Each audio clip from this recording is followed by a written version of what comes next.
Hey, what's up, guys? I want to do a little story time with you guys about my very first handgun I was able to purchase when I turned 21. Back then, if you're around my age, 40 caliber was the thing. I remember back then I didn't buy a gun unless it was 40. It had to be chambered in 40. That was the only caliber that existed, you know. And there was a little shop in town. It isn't there anymore. Actually became real good friends with the owner over time. He was a real good guy. He actually retired and moved out of the state a few years back. I remember walking in, saved up my money, been in there drooling in the case for, you know, probably the previous 6 months. And the guy put up with me or whatever to come in there and check everything out and whatnot. I had bought a rifle from him prior to that. And it was between a Glock 23 and an HK USP compact, both in 40. It had to be 40 caliber. So I remember walking in there, and what was weird at the time, he sold Glocks, I think until he closed up shop a few years ago, his Glocks were always $4.99. It was $4.99 back then, and the HK USPs I remember were $50 more. They were $5.49 for a HK USP compact, and which is kind of crazy over time because now new, I want to say HK USPs like, you know, $1,000, $1,100 retail. I mean, they've went way up in price. Where Glocks have pretty much stayed the same, which is kind of weird. You know, they didn't even keep up with inflation. So I remember walking in, handling both. You know, the guy was probably like the scene from Wayne's World where he comes in and plays the guitar every time and puts it away. I was handling them both, you know, and finally I was like, I'm gonna buy this HK. Wasn't really a hardcore gun guy back then. Didn't know a lot about them. Shot all my life and stuff, but couldn't really tell you at the time the difference between the HK and the Glock. As far as the inner workings and stuff, I just thought it was cool. So I bought it, shot it a lot, got into reloading back then, reloaded a lot, shot the heck out of the gun. Had it for a few years, and then back then, you know, it was kind of, money was tight, so it was like sell one to buy one kind of thing, you know, with our gun collections. So eventually the HK was sold for something else. Who knows? I don't remember anymore what it was sold for to buy. So I kind of I really like that gun. I've since bought an HK full-size USP and was really wanting another HK compact. I just didn't want it in 40. I wanted 9mm because now I don't even own a 40. Back then, like I said, all my guns were chambered in 40. Now I don't have a single gun in 40. It's just, I guess, how we progress over time or whatever.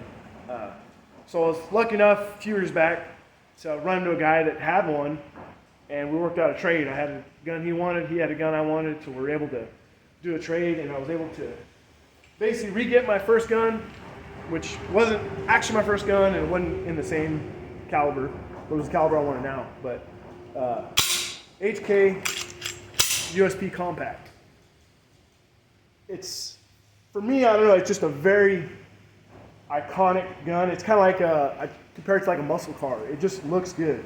Even though it's dated, it's not the latest and greatest anymore. It just has those lines.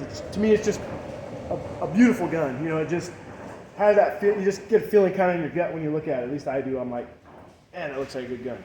So I was able to get it. Not have to come a bunch of money out of pocket. I was able to do a swap. Worked out great. I shoot it quite regularly, and I would carry it if they would have put you know, these predate any of the standardizing of like the 1913 rails on handguns or notches. They have their own system, this was one of the first guns to actually have a rail for a light. And the guy actually, I got it. It's the Streamlight, I think TLR3 with the HK mount. It just sucks because it's a really low lumen. It's an older light, so I want to say it's probably like it's not the old 60 lumen. It's probably 200, something like that, like 200 lumen light. It's got, you know, the rocker switch and stuff. Really, really hard to find holsters though that are light bearing for this gun. So I went with the when I carried in a tier 1 concealment Axis Slim, I believe is what this model is. And it's not light bearing because they don't make anything with this with a light, but great fit holster. Anyways, really enjoy this gun. Like I said, I would carry it more. I like to have a light on my defensive carry gun. I do carry it here and there. I do like the safeties on these. I've carried a 1911 way back when. I trained with a safety. I don't mind the safety. It's kind of like, it doesn't bother me. As long as it's a good safety and a good location. Like I wouldn't carry, was it the Shield? Smith & Wesson Shield safeties, like this little tiny button thing. You know, as long as it's a good, hefty where I can run thumbs over safety, you know, when it comes off, because that's how I train with whatever gun. It's, when I establish my grip, it's over the safety, and then the thumb comes down forward to point, so you're never, you know, forget to turn the safety off and then move your thumb. You know, at that point you could miss it. But if I have a gun with a good safety, I always run it thumb over safety. And what I did to this is I converted the trigger system. Usually it's usually safe, fire, and then you swipe down for decock. Well, I put a version, I want to say it's like a version 7, it's either version 5 or version 7 trigger plate in these. And you can convert these to pretty much anything with just this little trigger plate of all their different systems. Other than like ambidextrous, you have to buy the ambidextrous, the other lever that goes in. So that way I can ride all my weight from my thumb, I can push down, and I don't have to worry about swiping that thing too far and actually going to a decock. Or you can kind of get it halfway in between. It kind of gives you somewhat of a dead trigger. So that's how I run them. I run my full-size HK USP that way with the same little module in there. In fact, it's the identical module that goes in both pistols. It's not specific for compact or full-size. So these are cool guns. For me, they've kind of withstood the test of time as far as the looks of them. I just think they're really great-looking guns. They feel decent in the hand. I mean, they're not going to win any comfort contests. They're kind of short, which is kind of weird. It's kind of a big gun, but they don't give you a whole lot of real estate on the grip because the trigger guard's so big that even that might kind of half my pinky hangs off. And you can get two different kinds of mags. You can get the flat base or the little hook there that gives you that little extra spot to put your pinky on, so it's actually pretty comfortable once that's in. Also, what's cool about them is some models of HK interchange magazines, which is weird though. Their full-size USP doesn't interchange with their compact. It's a polymer mag, and it doesn't fit in this. These are metal mags. The HK P30/VP9 mags do. They work in there, and they get, you know, gives you a little bit to hang out, but you can use them as a backup mag. That's usually how I carry it. I'll carry it with a little pinky extension mag. That's 13 rounds. Yeah, 13 rounds. And then this is the newer style VP9. When these originally came out, when I bought my VP9, they were 15 rounds, but now they're making them 17. So these are 17 round mags. So still decent amount of firepower. You know, 13 plus 1, that's 14, and then you got a backup of a 17 round mag. So definitely, you know, up with the times somewhat as far as capacity goes. I don't feel undergunned or whatever carrying it. You know, 13 plus 1's a decent setup, plus 17 round backup.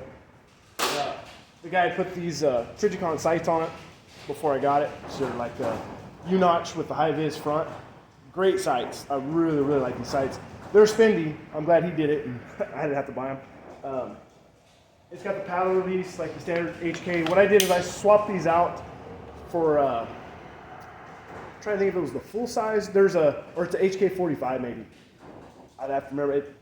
It's been a while now since I swapped it out, but you can order it and it gives you just a little bit more real estate on the paddle.